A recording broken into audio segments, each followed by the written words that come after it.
Ao longo de toda a semana a gente trouxe aqui alguns trechos de uma série de reportagens, uma série especial produzida pelo nosso companheiro Jean Costa, que está em Santa Maria nessa manhã. Essa série relembrando o que aconteceu na Boate Kiss e contando todos os passos, né, até o julgamento e até a anulação, sem nova data prevista para um novo júri. A gente conversa novamente com o Jean Costa, que neste momento, para quem está acompanhando pela live, consegue perceber, ele está na frente da Boate Kiss, né, Jean? Conta um pouco mais pra gente. Bom dia mais uma vez para você. Bom dia mais uma vez, Carla, e a todos. Eu falo diretamente aqui da Rua dos Andradas, o palco de onde fica a Boate Kiss, ou melhor dizendo, onde ficava esta casa noturna que pegou fogo no dia 27 de janeiro de 2013, que deixou mais de 200 pessoas mortas e outras 636 feridas. Eu falo diretamente daqui, explicando para o nosso ouvinte justamente o fato que marcou o primeiro ato de homenagens a estes que se foram e também aqueles que sobreviveram ao incêndio.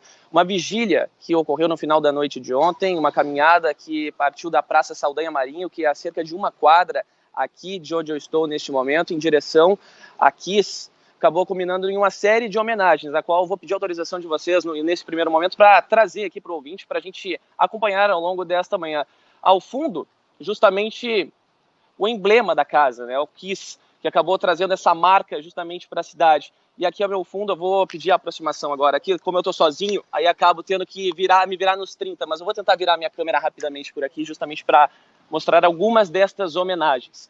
Aqui foram cartazes espalhados, justamente de braços, de mãos dadas, de pais, mães, com alguns dos filhos. Pelo menos é o relato do presidente da Associação de Vítimas da Tragédia de Santa Maria, Gabriel Hovadoski, com quem eu conversei ontem ainda durante a madrugada. Além destes cartazes de imagens com os braços de mãos dadas entre pais e filhos, e mães e filhos, algumas mensagens foram espalhadas, como exemplo ao fundo, para quem nos acompanha na live, Você sabe quem são e como estão os sobreviventes da Kiss, é uma destas. Lembrar é resgatar memórias, algumas das que foram coladas por aqui, além, claro, também de como Santa Maria elabora o trauma da tragédia da Kiss. Algumas delas elaboradas por aqui, também foram colados alguns cartazes e também foram colocadas algumas flores, algumas rosas de cor branca por aqui, é bem verdade. Agora eu vou me direcionando, Carla, Megali e Ellen, justamente para a porta de entrada onde ocorreu essa tragédia há 10 anos. Por aqui eu vou tomar um pouco de aproximação, tem um cartaz ao meu fundo,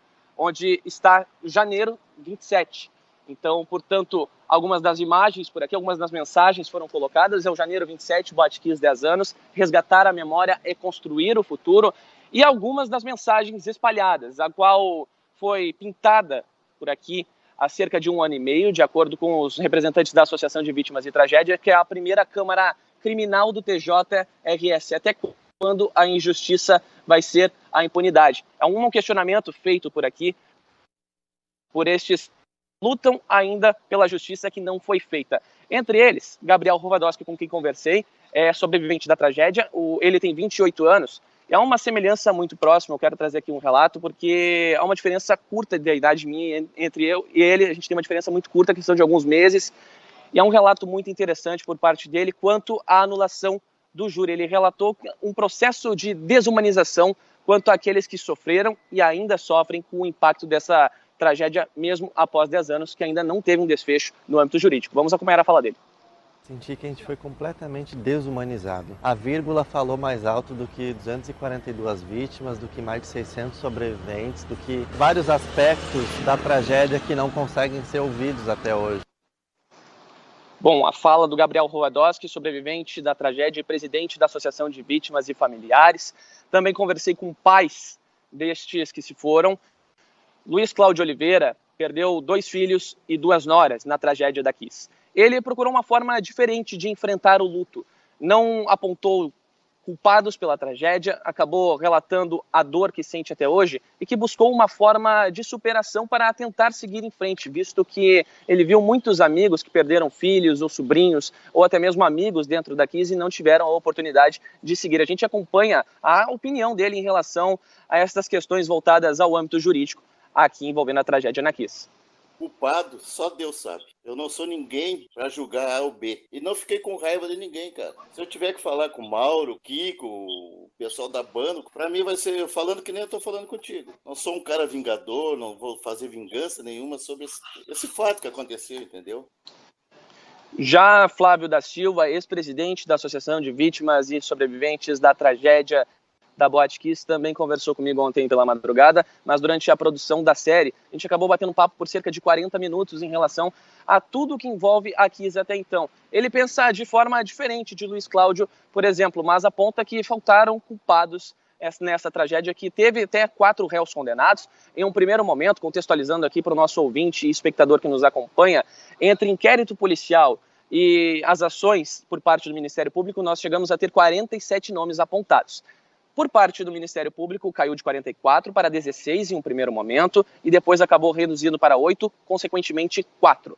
Entre esses 8 estavam 4 bombeiros. Bombeiros, parte deles, cumpriram penas mais leves com a doação de cestas básicas, acabaram sendo algumas das manifestações, das punições, melhor dizendo, mas alguns deles ainda seguem com o andamento em caráter jurídico, sem um desfecho também. Há um julgamento sem previsão de acontecer ainda em relação a estes 4 bombeiros, mesmo com a condenação envolvendo 2 deles. No caráter jurídico, ainda por parte do Ministério Público que chegou a processar inclusive 4 familiares, por conta de alegações de injustiça e protestos que ocorreram em frente à promotoria aqui em Santa Maria. Vale destacar também que, por parte do inquérito policial, 28 nomes foram apontados inicialmente, entre eles membros da prefeitura. O próprio relato durante a série do delegado responsável pelo inquérito, Marcelo Arigoni, acabou chamando muita atenção.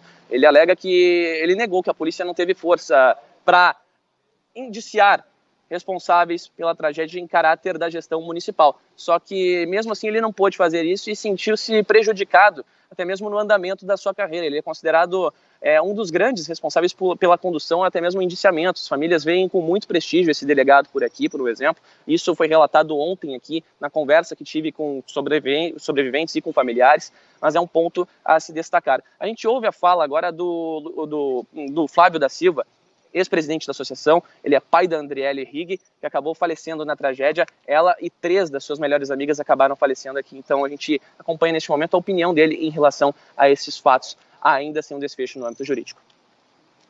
Ô Jean, Diga, Megali. Desculpa, tem mais uma sonora? Tem mais um áudio? Vamos lá.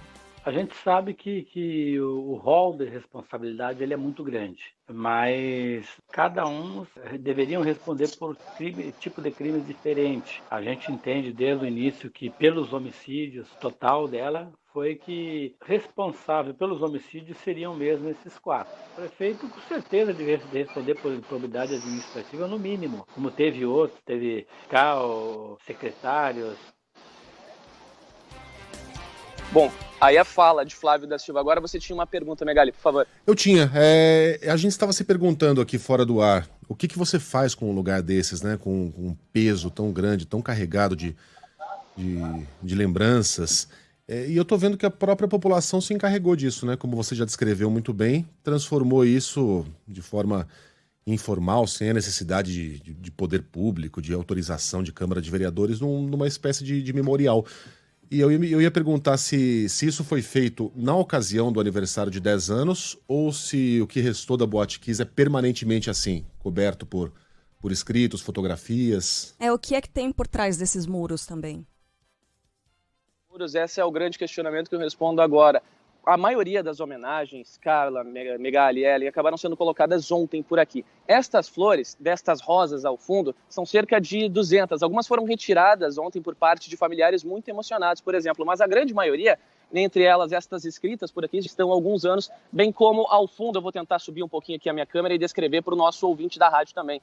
Há uma pergunta na parte superior aqui da porta de entrada da Kiss, que é relacionada a onde você estava no dia 27 de janeiro de 2013. Estas foram colocadas anteriormente, mas aqui virou sim cerca um memorial, por assim dizer. Mas há uma expectativa por parte da Prefeitura de tombamento e a construção de um memorial mais elaborado. Fala-se, inclusive, também sobre a construção de um parque temático aqui no lugar, mas os familiares não concordam com este ponto justamente pelo fato de relembrar pelo lado negativo, é claro, da dor da tragédia, mas também pela esperança de justiça por aqueles que se foram, por aqueles que ficaram feridos durante esta tragédia.